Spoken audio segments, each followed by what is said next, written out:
Let me introduce Trevor Smith, owner of Landescapes, specializing in ecological landscape design. Hello, everyone. Thank you very much for joining us this evening, and I am very excited to jump right in, no pun intended, to the exciting topic of holistic swimming ponds.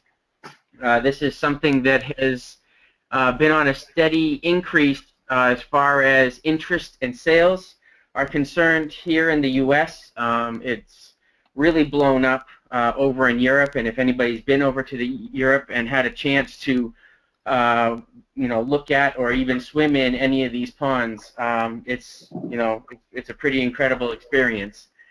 If you are on social media, any landscape social media at all, I'm sure you've seen tons and tons of articles regarding holistic swimming ponds, natural swimming ponds. They're starting to go by a number of different names. So I guess to just jump right in and get started, I guess we should pose the question, why holistic swimming ponds? Why are we going to go this way? And as I guess some of the quicker answers are, as we become more earth conscious, as our clients become more earth conscious, and people begin to look at their environment and the built-up environment and their own little piece of the world, their property, people are starting to rethink and want to go organic in their diets, in their lawn care, in their practices. So one of the top reasons why to go holistic swimming ponds is the chemical-free. There are additives, and we will get into that, to holistic swimming ponds, but on the whole, a swimming pond is 100% chemical-free. You will not find anything unnatural in any one of these. The swimming ponds themselves are also low maintenance. Once you achieve that balance, that harmony with Mother Nature, you can really just let the whole thing go, and all you have to do is enjoy that pond for the season with very little input and very little maintenance along the way. Other benefits to holistic swimming ponds would be habitat. It is just one giant habitat creation. With the insects that come, we find frogs and turtles sometimes in our ponds. And it really is just, you just really do become really one with the planet and the surroundings. Really, it's and one of the biggest selling points, and one of the things that I enjoy most about a holistic swimming pond, having had a standard swimming pool in the past, is the four seasons of interest, and we're going to go over that as well. But when you have a standard swimming pool, especially in New England and in the northern regions, you have a finite amount of time that pool really looks nice and that you can use it and interact with it.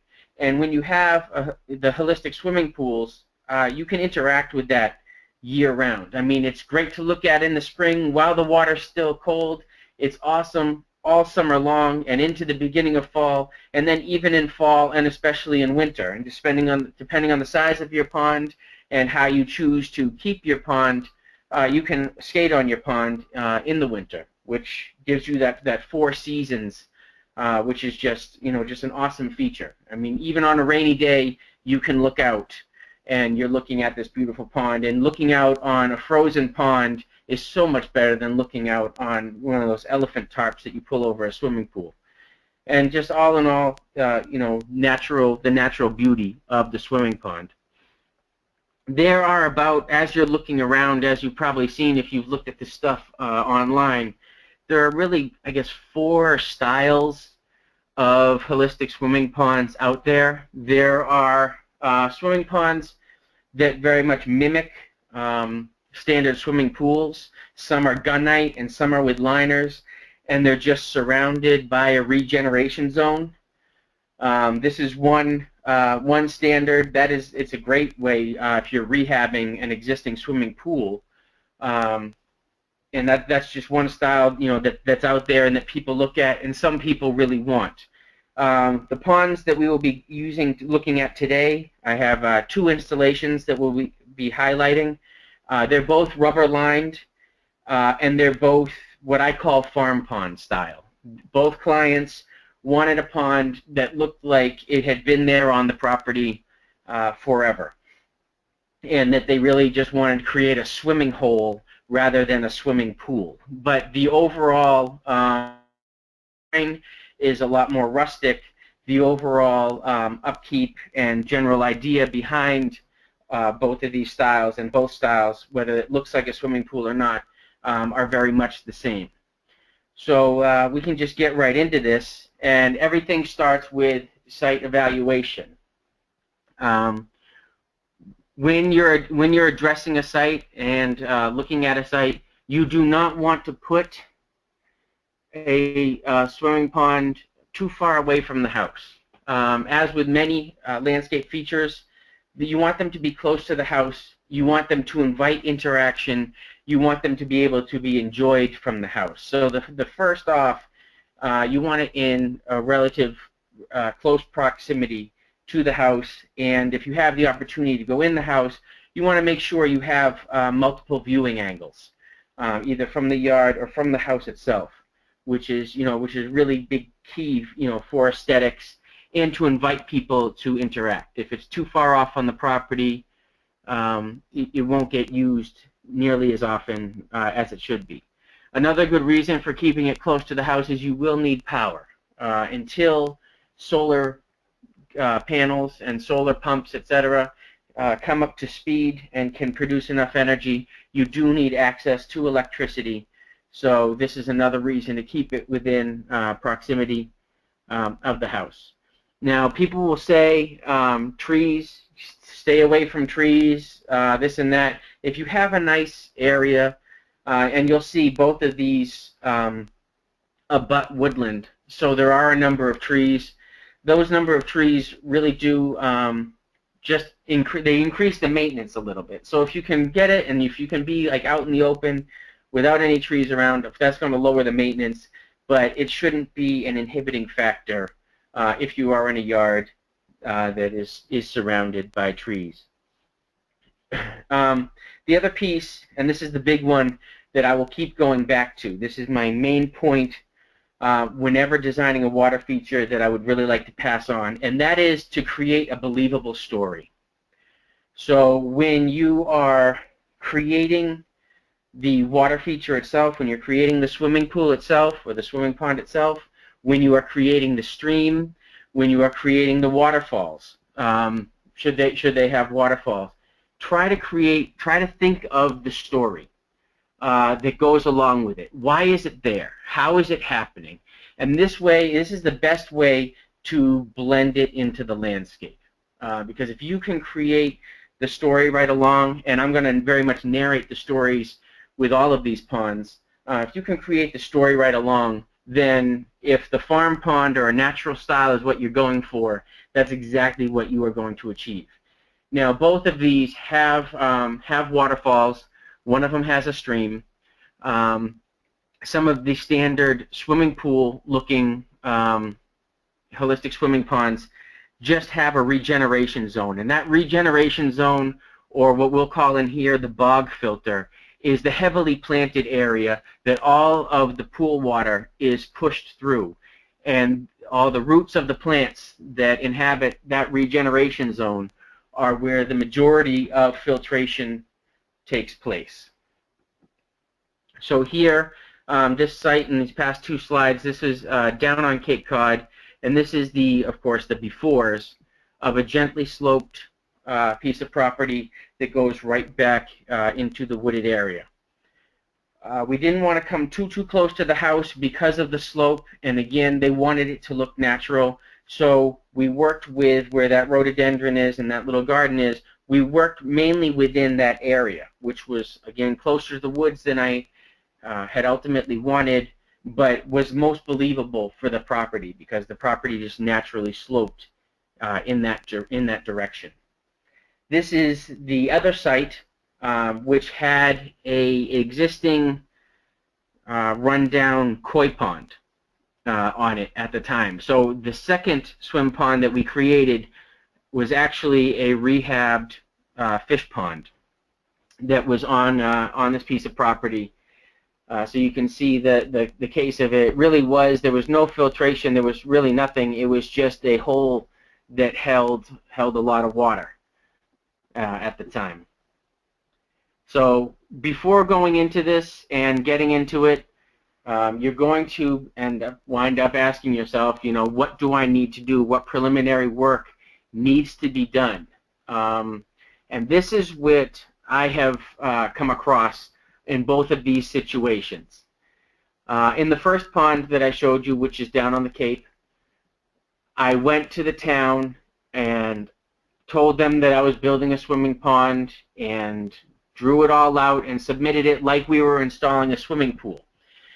The problem with this is that the town tried to really put a square peg in a round hole and tried to apply swimming pool specs and swimming pool standards to what we were doing. So they were asking, you know, are our lights going to be grounded? I said there aren't any lights in it. They were saying, well, you know, what kind of filters are you using? I said a bog. That bog doesn't come with a model number, so I can't really, you know, express and answer a lot of your questions. So that really took a long time to kind of cut through that red tape with that one, and in the end, it really just took the town inspector to come down and look at it and approve it. For the other one, what we did was, the house itself was under construction. So what we do is we put it in, and we just met all of the standards. There was proper fencing. You know, we met all of, say, the swimming pool standards, or many of them. Again, there wasn't any lights or anything that we had to ground. But we went about it like that, and when the home inspector came to give the occupancy, he walked the entire property and was absolutely fine with it, and actually commented, you know, on how it looked and where it was, and wasn't shocked at all or you know, upset at all. If you are going to, I guess, design more of a natural swimming pool looking swim pond, then you may want to look into the permit process, because it might fit you know, more of those standards. But for this farm pond style, my suggestion would be to meet the swimming pool criteria, as far as if it's, you know, if it's going to be deep, which it probably will be, you may need some fencing. But I would say kind of don't draw any attention to it. That's not really being sneaky, but because there aren't any standards for anybody to go by, I think you just save yourself a headache and probably be able to stay on schedule. So those are my suggestions as far as permits are concerned. Now for pool excavation, for anybody who has built, say, a koi pond or been involved with any sort of ornamental pond process, this is very much the same thing, just on a much larger scale. So the entire area is marked out. This pond right here, the one that was on Cape Cod, goes to a depth of 7 feet. There were some young kids and some teenagers in the family, and they wanted to have diving rocks and be able to jump in and do all these things. So we figured out how we were going to situate the whole pond in the site process, and then just began to excavate. So to the left of your screen is the Cape Cod pond, and we're just really doing what was the first shelf in the excavation, and on the right is the Belmont pond when we're just starting to shape it. Something to think about that we had to consider in both of these areas is wildlife, and we're going to get into it because both families have dogs, but both areas have deer, etc. So we designed both ponds with shelves, and we designed both ponds with 0 entry. This makes it extremely accessible for the homeowners, but just in case any sort of wildlife got in there, say a deer got in, fell in, it would be easy for that animal to get out, and it wouldn't freak out and punch holes or anything else. So we really we talked to the homeowners and really just figured out everything that we had to take into consideration here. So of course, for any kind of site like this, you're going to need larger machinery. it's best if you don't do excavation yourself to find somebody who is really going to work with your artistic vision. We actually interviewed a couple people when we were on the Cape. We had somebody we used up in the Boston way, but down on the Cape we interviewed a few people until we found somebody who was really willing to kind of tackle this new idea rather than just somebody who dug foundations without a lot of creative vision or interest in trying new things. Because in doing this, it is creative. You're not just whacking a hole in the ground. There is a whole creative process that needs to go with it, and as a designer, you're going to need somebody who can work with you. And if you already have somebody like that, then that's just awesome, because it is a process to make it, to naturalize it, and to make it unique. So here is just similar slides of excavating down. This is the rough shelving that we dug out. You can see there's the deep end. That's a 4-foot drop into what was 7 feet, and then above that are just increments all the way down in. So what we did was we carved out this rough area, this rough shelving. If you're in an area that has a whole lot of sand, you may need to build a interior structure maybe with plywood or something to really box out that area if it's going to keep collapsing. We had sticky soils, so we were able to just carve them out. The whole time we were checking our depths and just making sure that we had it right. Again, if you have done any sort of smaller water gardens, this is really just the bigger version. On the left, you'll see the small indentation, and then of course this pipe. This is where we fit the plumbing. Before anything else went in, we had to install the bottom drains for this pond. Now, what's great about this presentation is, and why I chose these two, is the Cape Cod one that we're showing right here has a bottom drain. So all the water, it goes through that bottom drain and up to the bog, and then makes its way back down through the stream. The other pond, which is in Belmont, Mass, that pond has a pump that is underneath an island. So we weren't able to do bottom drains there. We had a pump under an island and then ran the plumbing out of the basin itself. For a number of different construction reasons, we weren't able to put bottom drains in that one. So before anything happens, you need to excavate and get your bottom drains ready. So here is that one that we were talking about in Belmont, and this here we're setting the falls and the skimmers. Now, in addition to the bog, there are skimmers, 2 skimmers on each one of these ponds. Both of them are about 40 by 40, and there are 2 skimmers. And this mechanical filtration will eliminate any surface debris that falls onto the pond, so we don't really get mucky bottoms. Any leaves or any surface debris that falls on the pond is handled by the skimmers, and then the skimmers take their water and will either pump them into the regeneration zone in one case within the pond, or they go right to the bog.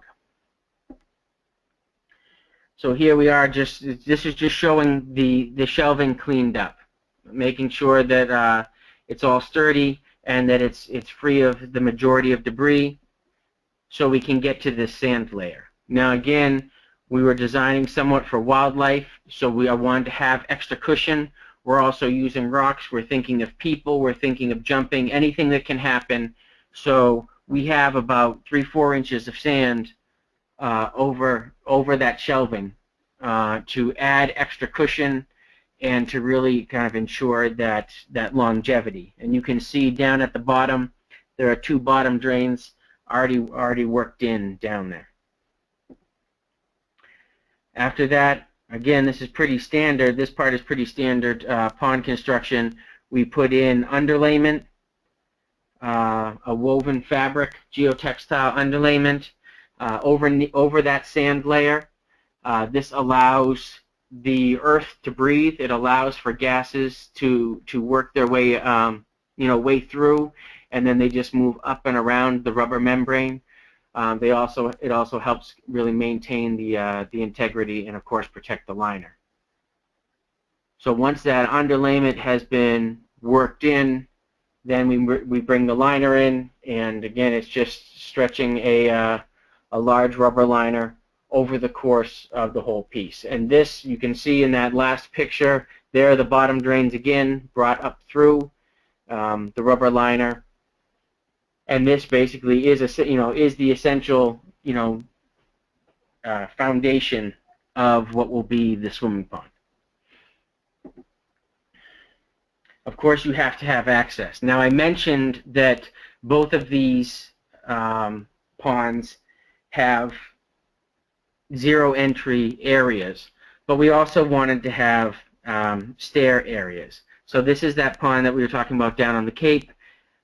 This large stone that you see being placed in that actually acts as almost a launching stone, is what I call it, because you can run across the yard and just launch off of that, and you have a perfect shot over the other stairs right into the deep end. So that was a lot of fun, and that has proven to be a lot of fun. But you can also then just sit down on the stairs with your feet in the water and just kind of mellow out. So it improves easy access, but it also allows a waiting area, or just a chilling area where you can be partly submerged. In the other pond, what we did was there was a dock built next to the pond itself. So these are just a way to make your way down from the dock into the pool itself. Now, this pond right here was more of a wading pond. It doesn't really get much deeper than about 5 feet. You're never really truly submerged. This was just to go in and cool off. This family, they like to play with their dog. They like to be in there with the dog. The dog likes it, I think, even more than the family does. But this was just really meant to be a very simple, interactive pond, where the other one really is more of a swimming pool with a deep end and an area across the center that's wide enough for laps, etc. This was more of just kind of a swimming hole. And then we have stones. Stones are very much the infrastructure of these swim ponds that we're creating. The stones add integrity to the walls. They also provide surface area for beneficial bacteria to colonize, which is where a lot of the filtration happens. So with all that surface area and all that gravel, we're able to create bacteria colonies that help digest anything that's in the water, and really help keep nice clean and clear water. And what we do is we use a number of different grades of gravel in these cases, so it's not too hard on your feet. You can walk in, it's not that bad. We didn't use sand for the one with the bottom drain for obvious reasons. We didn't want to have a whole lot going through the bottom drain, but we found with a number of different grades of gravel, it worked out just fine. Now, again, there are a number of different ways that you can build stairs, and there's a number of different ways you can do this in trying to create this natural look. This is where we went with the stone. You can see on the left, that's the zero entry that just goes all the way out down to the island where the pump is hidden, and that is the general structure of that Belmont pond. And then here's just some stone gradients and a little bit of shelving on the business end of the Cape Cod pond. And by business end, this is the one side of the pond was all planted up to add additional filtration. So here we are just placing the stones. What I like to do, just as a design piece, is you can see here, work the large stones in first, get an idea of your large boulders. That one in the foreground is a potential basking rock for turtles, but we work a lot of those large boulders in and then make our way around. And then, of course, we clean all the stones down and fill everything in with the different levels of gravel. But the stone and the stones are key. You want to, especially on the upper edge, vary. You don't really want to have a ring of stones all the way around the pond. You want to have areas where it's just natural, where the landscape comes right up, and areas where stones stick out, etc. You don't really want to just build like a necklace of stones all the way around, and a lot of that you'll see will get hidden with plants. And then the skimmers, as I mentioned before, each pond has 2 skimmers. These provide the mechanical filtration. In the Cape Cod pond, the skimmers return to the pond along that, what I call the business end. The far side of the Cape Cod pond, which I'll show you in later slides, is all planted up. So we have 2-inch PVC pipe that runs back into the pond along a shelf, and then we plant it all on top of that. So that water goes through the skimmer, comes back around, and comes up through the roots of the plants, similar as it does in the bog. And these are just, these are one of those necessary evils that you need to have on the side. I call them a necessary evil because no matter how hard you try, I always kind of see them. So, pumps. Each one of these ponds, the skimmers have about 3,000 to 4,000 gallon an hour pumps in them.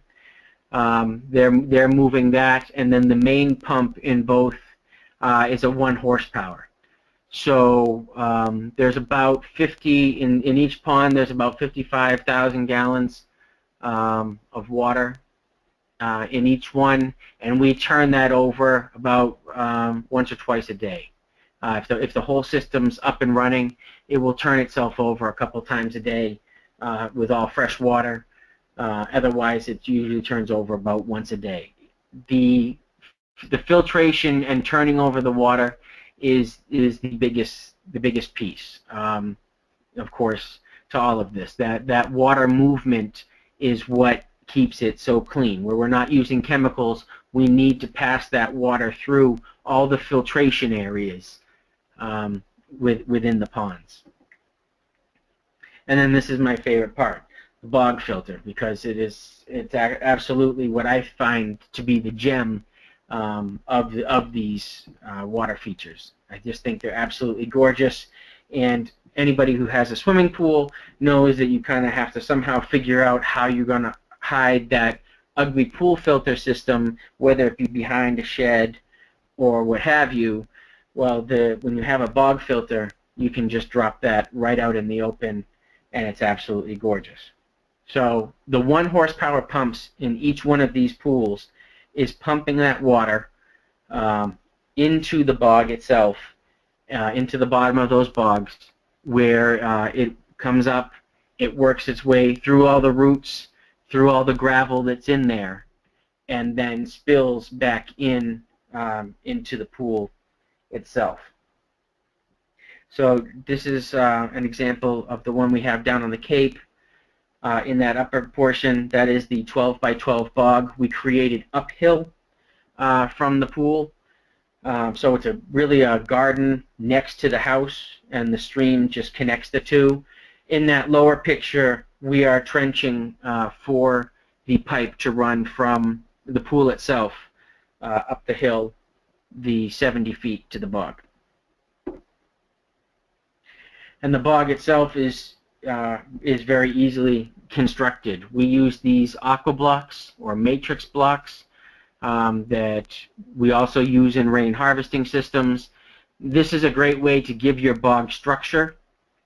It will hold the structure of the whole bog without really reducing the volume of it. So we can store a lot of water up here. If we filled this with rocks, we would be able to store the same amount of volume. So this keeps the water volume, but also provides structure to the bog, and all the plants are just set on top of those blocks. So they just nestle in right there. They're planted into the gravel, and the roots, almost like hydroponics, just hang down into the water and do their thing. And so here is the bog on the Cape at different phases of construction. The deal with the bog, the biggest thing to look at when planting the bog is to find fast-growing plants will be part of it, but mostly seasonality. Plants, when they're blooming, take up the most nutrients. So you need to have things that will start blooming in the spring so they can start working and getting those nutrients going while other plants aren't really moving along. And then throughout the summer, you'll have different sedges, different grasses, whichever you'd like, as well as flowering plants kick in at different times and just blooming. And with the nutrients in there, it really is a hydroponic garden, because the plants just end up swallowing up the entire bog midway through the season. And you can see here that the bog just overflows and runs its way down the stream back into the pond below, which adds to the aeration, which is the other key in the swimming pond construction. You need to have a whole lot of aeration. We have aerators, and I'll point them out in some of the other pictures. There's aerators in the bottom of each of them, bringing the water from the very bottom of the pond up, and just keeping that moving and keeping that air going, so there isn't any stagnant water. There isn't anything in the pond itself. Here is the bog at the Belmont at two different times: early spring, later in the summer, and in the foreground is bog mint.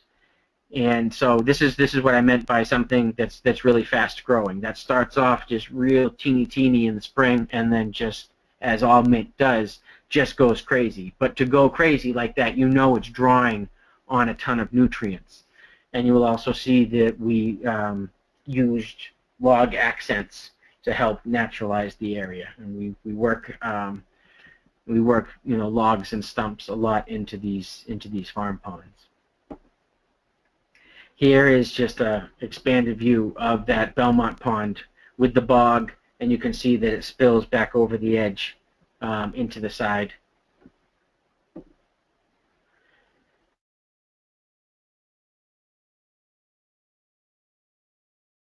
You also plant up your streams, so they provide filtration. They also bring the sound. Birds love streams, so that sound of water and that shallow water is great for birds and butterflies and things like that. So that's really key as far as wildlife attraction. In creating the stream, you want to have your stream twist as much as possible, which will add viewing area. And again, add more filtration, and you just want to plant it right along. This was just showing the bog in Belmont, really in completion, and you can see that it spills over into the pool itself.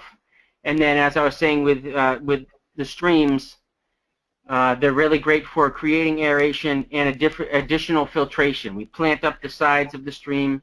We work water hyacinths or water lettuce in there, which are annuals up here, but they're also heavy feeders, so the water has to pass through all those roots. The more roots that the water has to pass through, the better filtration you have, and all of these things have wonderful foliage and have all these great blooms. So, as I was saying, one of the biggest things I was talking about during these slides was creating a story. The story behind the Cape Cod Pond is that this bog, this wet area, just this spring bubbles up out of the lawn, and over time just kind of wore down all the soil and left this stream, and then just naturally collected in this depression at the bottom of the hill, and thus they had a swimming hole. Now, that's, as I was saying, you need to have a story behind the whole thing. So this is that story there. There we have the water hyacinths, and I was talking about how the streams are key because birds and butterflies and the like really like the streams. There's something about the sound, and that shallow water, they can dance in it and they can feed off, drink out of it. So it's really key as far as streams are concerned. I think I'm getting to about where we got back. So with this one, back with the story. Normally when you create a waterfall, you want to have it facing the house. As a general rule of thumb in water garden creation, you want to have the waterfalls facing the house. With this one, because we were going with this natural look, it didn't make any sense to build up this unnatural falls on what is the low end of their property. It wouldn't make any sense. So I explained to them, if we could build a giant hill here and have the falls falling, I said, but in our story, this spring bubbles up and works its way across your yard and then just spills over. So in this case, for these falls, you can really only appreciate them when you're down at the pond itself. And these falls were created out of a busted piece of granite that we dug up in excavation, and they create the sound and they create the splash and they do everything, but they're really not dramatic. And this pool was not about drama. This pool was about blending into the surroundings. Now back to this one. Here, this actually does face the house. And we took a natural rise in the perimeter of the pool to build up these falls, and then just buried the whole thing in vegetation. So again, the story with this one is a little more strained, but it is the natural spring that's just bubbled out and carved everything away and winds up in this depression. So again, the more you can kind of create a story and then visually back that story up, you really flesh it out, the more acceptable, I guess, in the context of the property, the water feature becomes. Now, between the stream and the falls, we have a whole lot of aeration, which again, very important. And I will point out the two aerators in later pictures that we have. And again, that brings the water up from the dead zones, from the depths of the pool to the surface, and we just keep that water turning over. So aeration and circulation are really the two major keys. So rain harvesting. This we worked into the Cape Cod. The Cape Cod pond, and what we did was we used this clean rain system, which attaches to the gutter, and when there's a rain event, all this water from at least one half of the roof is captured through the gutters and dumped into the bog. So we did this for a number of reasons. We did this to reduce the runoff across the lawn, which naturally would run down across the lawn and into the pool. So we wanted to reduce that runoff. We also, through natural evaporation, the pool level will drop. Anybody who has had a swimming pool or whatever knows that during the summer, and especially when you have waterfalls and streams, evaporation will happen, and you can lose an inch or so, a week in the height of the summer. So we added this rain harvesting system into the bog to help capture some of those summer rains and really capitalize on them.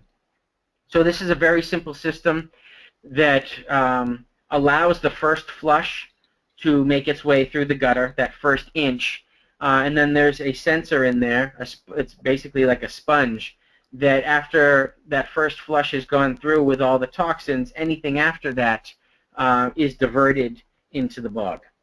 So we're not getting anything that was any of the debris that was on the roof, animal droppings or leaves or whatever. That's all diverted, dropped into the lawn, and then we just get the water after that.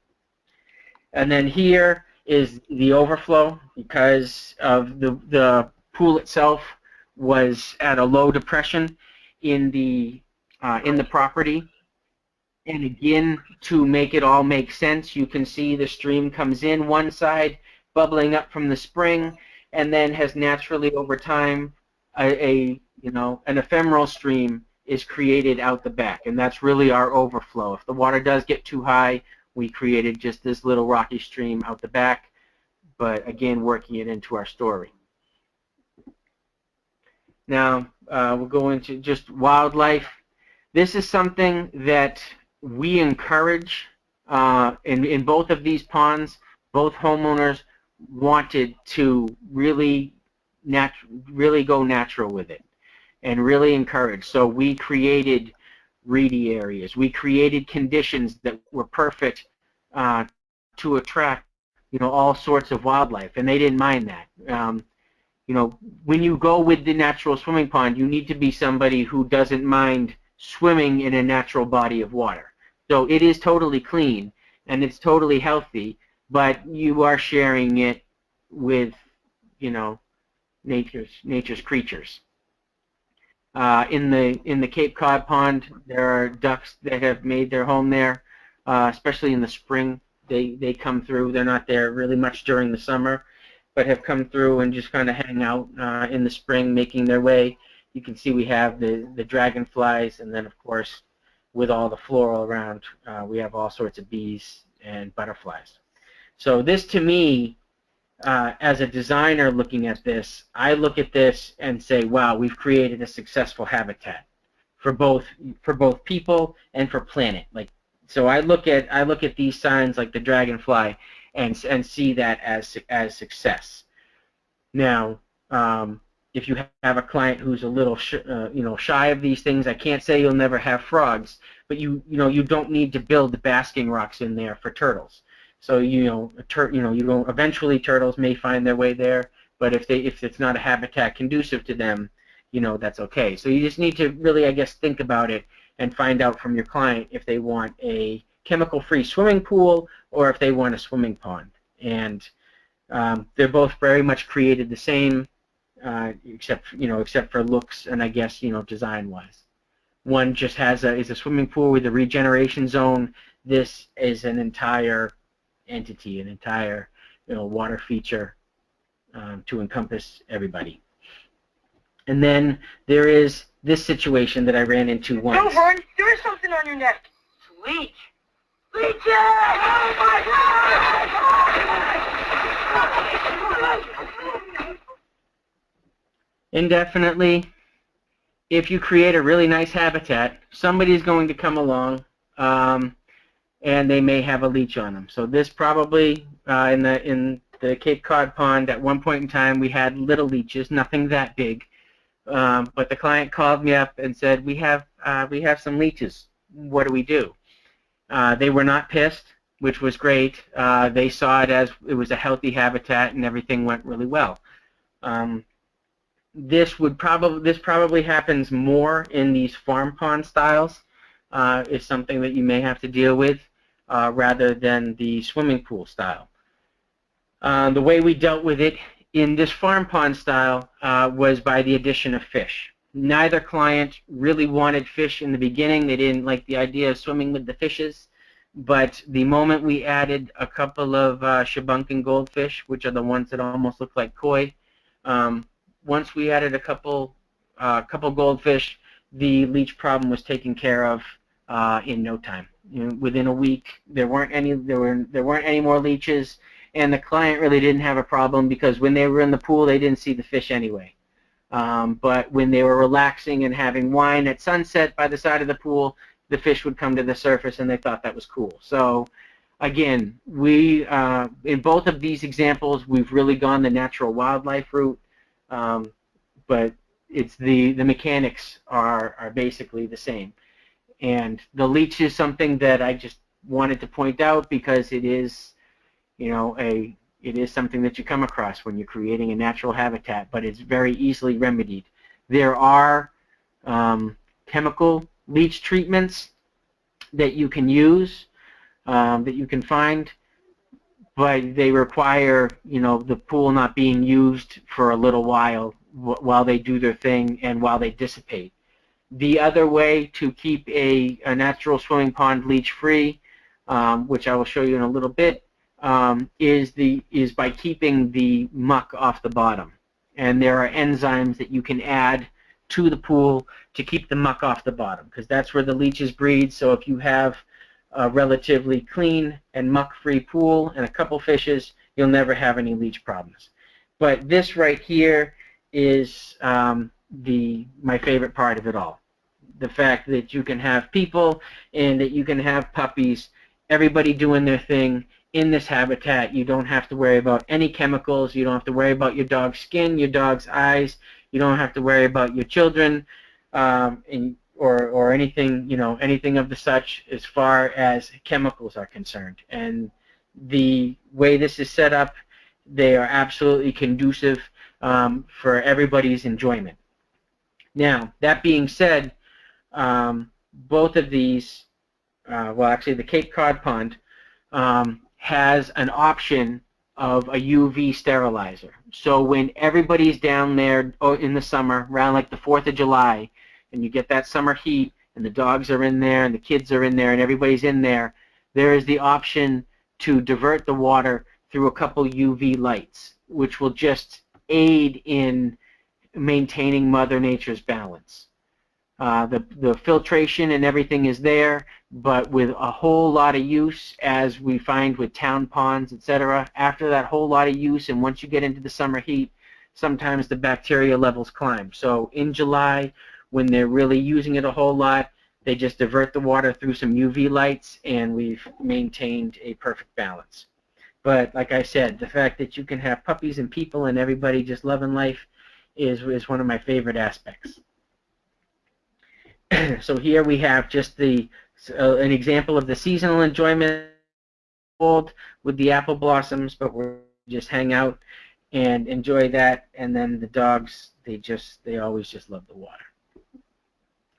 Now, maintenance.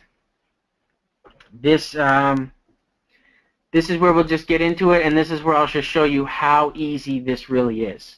Springtime is your big time.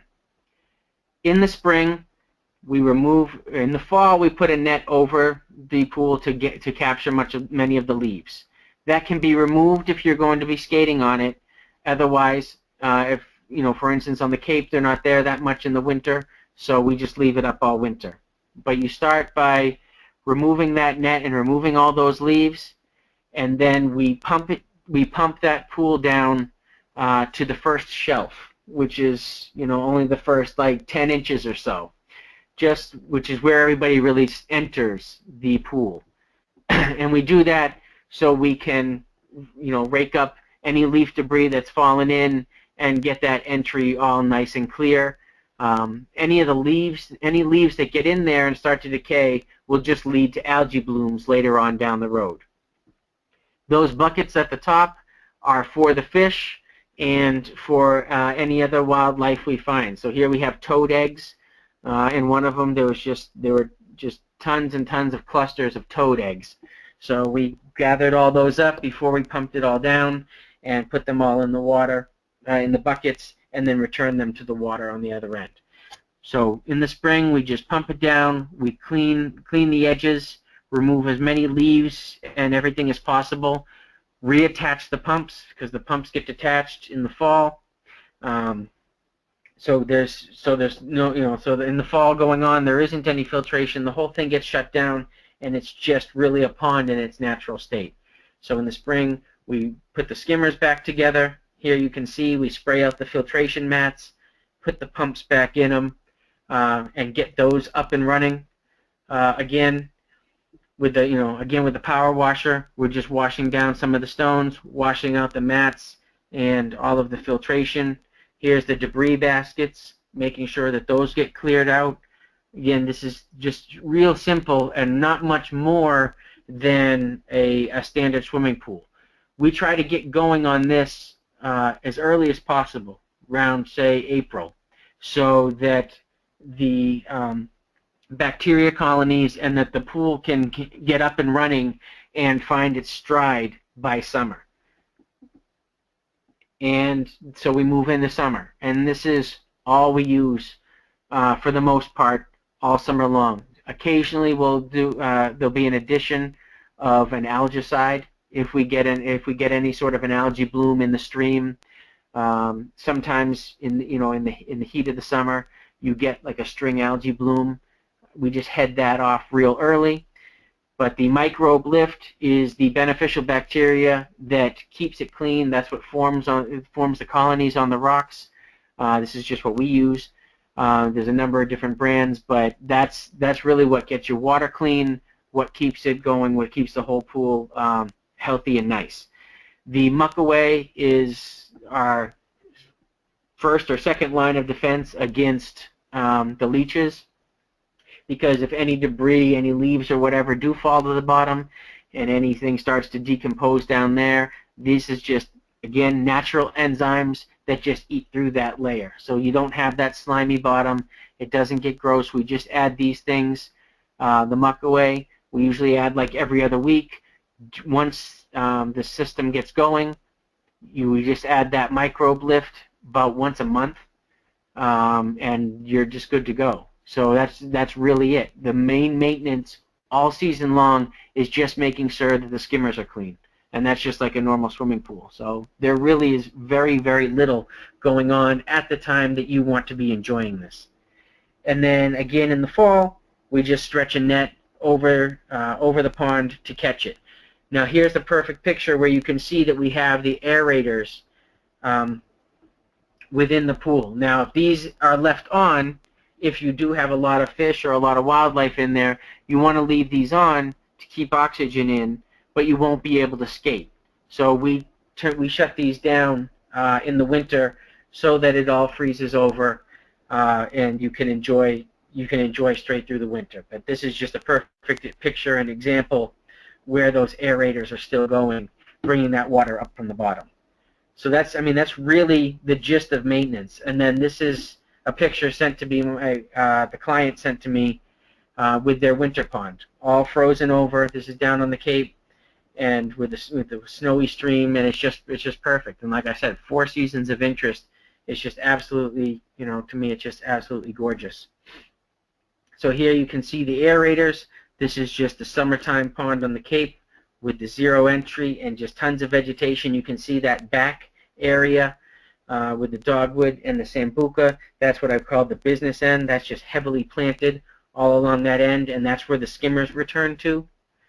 And here we are looking from the overflow side up to the falls area. And again, there's the aeration, but I mean the whole, once it's up and running and once it's grown in, it just blends seamlessly with the landscape. And I'll go down there for a maintenance visit or whatever and just get lost, just listening to the birds and the water.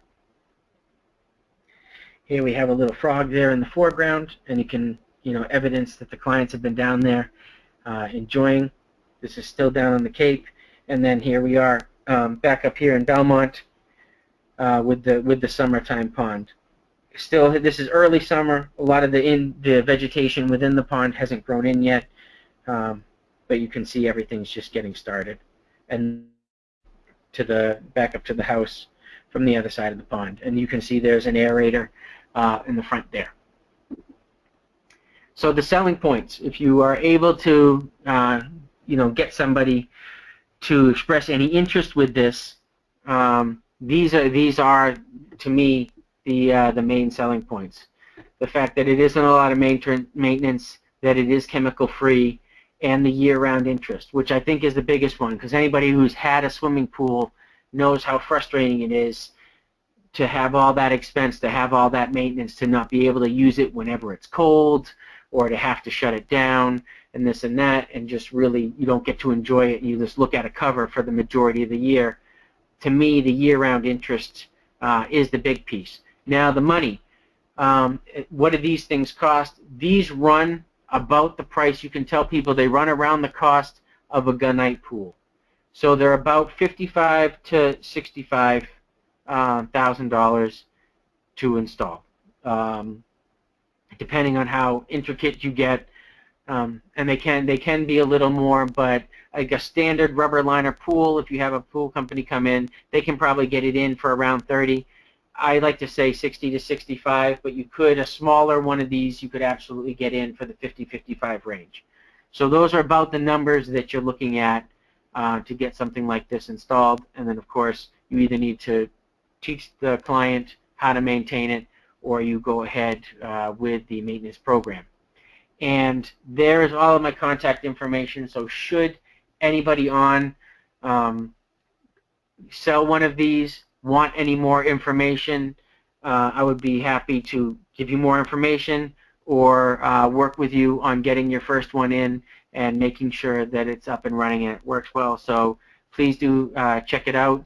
If you want to see more pictures of what the past season looked like, you can follow Landscapes Design Inc. on Facebook or on Instagram. We have lots of very recent pictures of the ponds on there.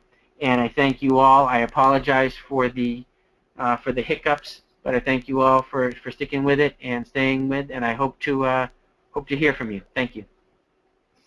Trevor, we do have some questions. If you have a few minutes to address the questions. Yeah, absolutely. The first one is about you mentioned having a zero entry area for animal safety. Is there some rule of thumb for how wide that needs to be if this is not going to be used for swimming? Not at all. And if it's really not going to be used for swimming, you could have the shelves as well, but just an area. You know, any animal going in. Like I said, I was afraid of deer. My biggest fear is that a deer will fall in, jump in something, wind up in there, and then just start kicking with the hooves and punching holes in the liner. So just having some sort of area, incline, or that works its way into the bottom, but it doesn't need to be that long. There isn't like a ratio that you need to follow. Okay, thank you. The next, we have a couple of questions about the skimmers. The first is, what considerations do you use when locating the skimmers? In locating the skimmers, you want to put them within the flow. If you have a waterfall, let me see if I can work my way back. In this picture, you want to have them so when the waterfall enters or the stream enters the pool, the skimmers need to be in proximity to that because the water will push across. So anything that's in the pool, the water will push across.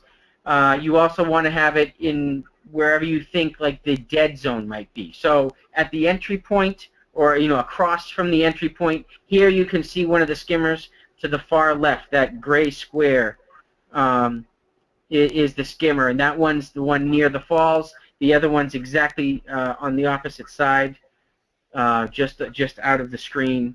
And that one's pulling off over there. So you want to have them, opposite each other and where they can catch the flow of anything moving across the pond. Okay. Do the skimmers just intake the water, filter it, and then where is the water returned to the pond? Okay. Yes, the skimmers pull the water in, and they pull them through some filter mats, and then in this pond right here that we're looking at, the water comes back around the outside and dumps into there. So it comes up and out through the bog. In the other one that we were looking at, in the Cape Cod one, the pipes come in, they go through the skimmers, and then they come back in along the back side, and they're just buried under gravel and under plants, and they come back up through there. Both of those, though, and the Cape Cod one, can be diverted into the UV lights if need be. Okay, and do the bottom drains also pump the water back up through the bog? Yes. Yes, that's your main pump right there. The bottom drains are connected to your 1 horsepower pump. So that you want either, probably mostly running to your bog. I would say you could run it to the falls, but you want to run it to the bog. So it really, it really moves all that water, turns all that water over, and runs it into your biggest filter. That the bog is doing all the heavy lifting of that pond. So you want to have that water moving through there as much as possible. Okay. Do you do anything to prep the stones to encourage the beneficial bacteria? No. It will, the stones themselves, when we get them, we wash them all down to eliminate dirt, to eliminate muck. But otherwise, the stones provide that perfect surface area because they're rough and because of how they are. So all that bacteria, when you add that microbe lift that we saw to the water, it will get that will set up colonies in the filters in the skimmers. It'll set up colonies in the bog as it makes its way through the system, and it also will just set up, in and around the on the stones. It's nothing that you see. It's nothing that you feel. The bottoms aren't, when the whole thing is up and going, it's not slimy. It might be a little slimy in spring, but the bottoms aren't slimy. It's nothing that you really see and feel. The idea is really just that surface area, so you can provide that habitat for them. Okay.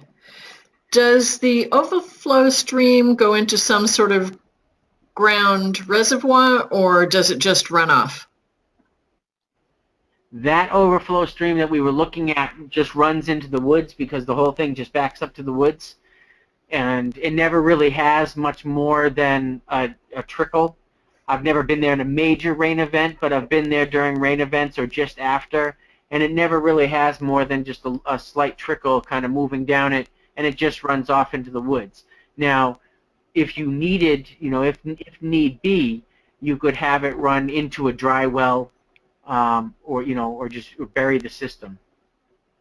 That we just wanted to keep it natural, but it could just run off into a lawn, into a dry well.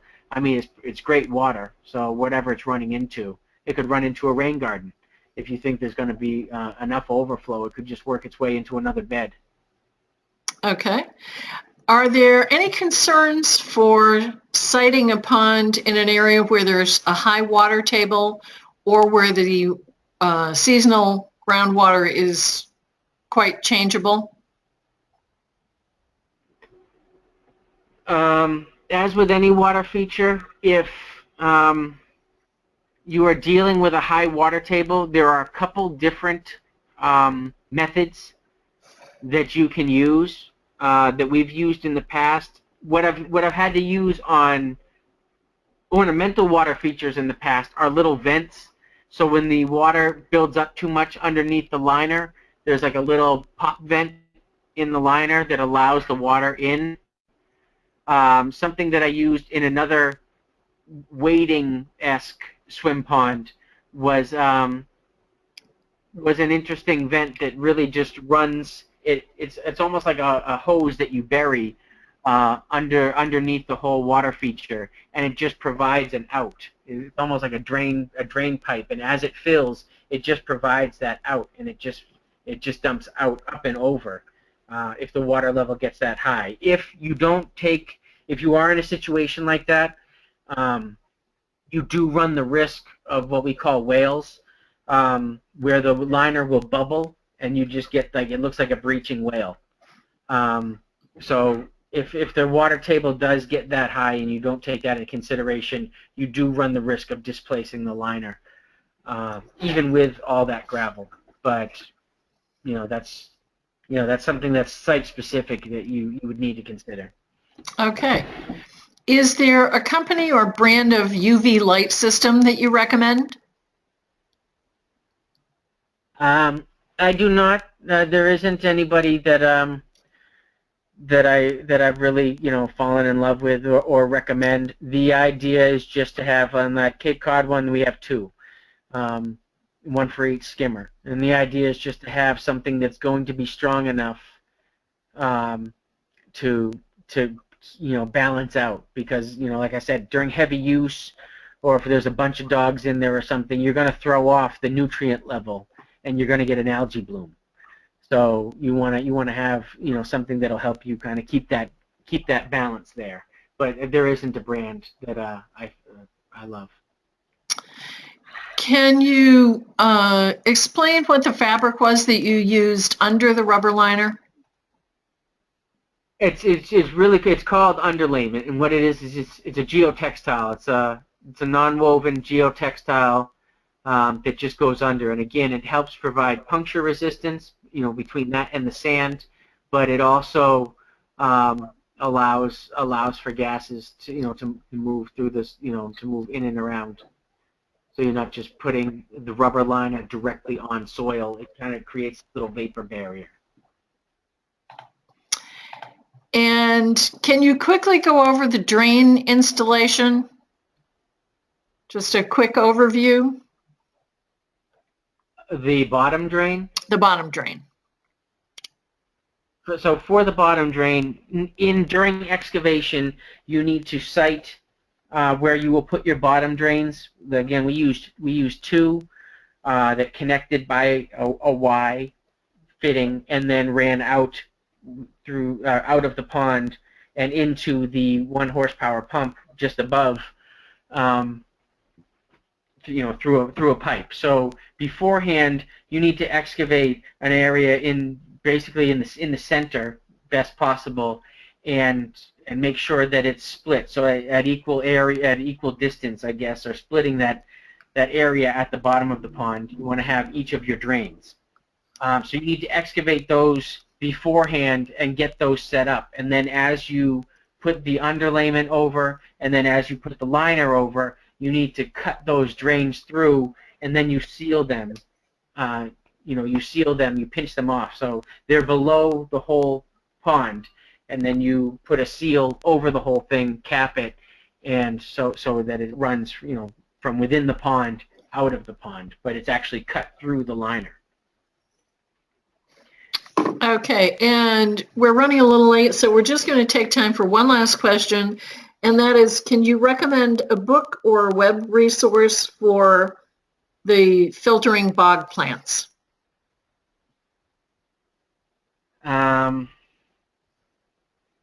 Not really for plant choice. Best thing to do is to look at your natives and to ask your nursery.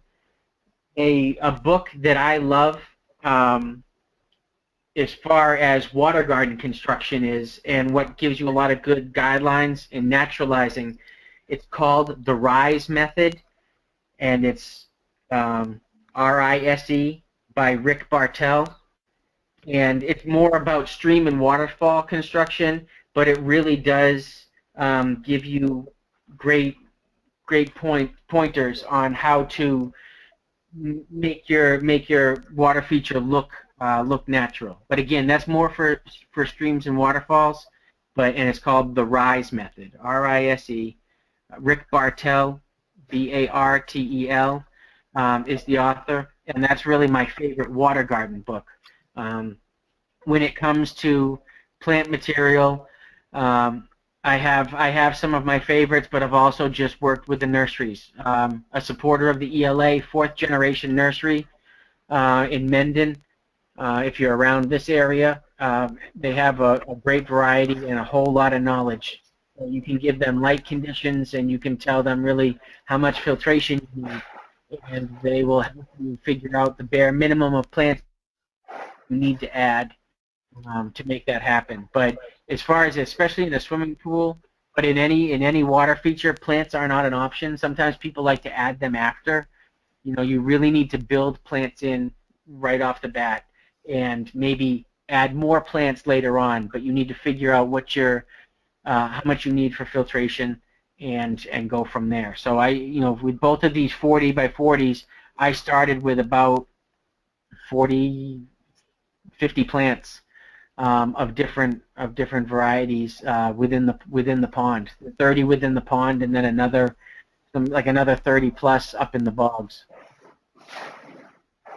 Excellent. Well, thank you so much, Trevor. This has been a great presentation, and has certainly inspired a lot of us to look into swimming ponds in a very different light. So thank you again for all of this information, and thank you all for attending.